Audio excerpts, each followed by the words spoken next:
मीनाक्षी खंडेराव आणि सर्व उपस्थित असलेल्या समता सैनिक दलाच्या पदाधिकारी, आमच्या पांगरताई, आज या ठिकाणी महाभूमी या आंदोलनाच्या निमित्ताने आपण सर्व उपस्थित झाले त्याबद्दल मी सर्वांचे या ठिकाणी मनपूर्वक अभिनंदन करते.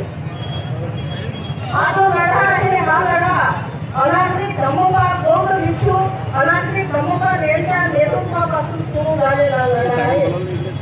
त्यानंतर सुरेश देसाई यांच्या नेतृत्वामध्ये हा लढा अनेक वर्ष या ठिकाणी करण्यात आलेला होता. या देशामध्ये निष्ठुरतावाद जोपासला जातो.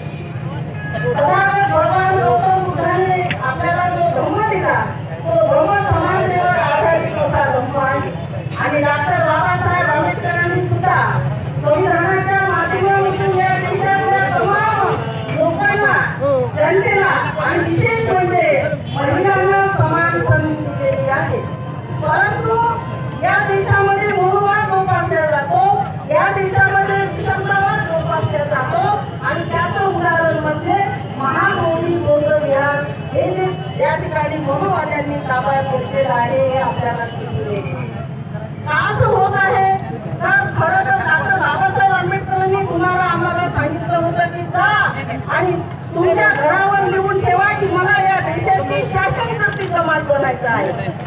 परंतु बाबासाहेब आंबेडकरांनी सांगितल्याप्रमाणे आम्ही या देशाची शासनकर्ती जमात बनलो नाही. म्हणजे कायदे हे संसदेमध्ये बनतात, तिथं आमच्या विचाराचे लोक पोहोचले नाही आणि म्हणून ही परिस्थिती आपल्यावर ओढवली जाते. कारण आपल्याला आंदोलन करावे लागतात. आजही हे संगणक युग आहे, तंत्रज्ञान युग आहे आणि ही जी भूमी आहे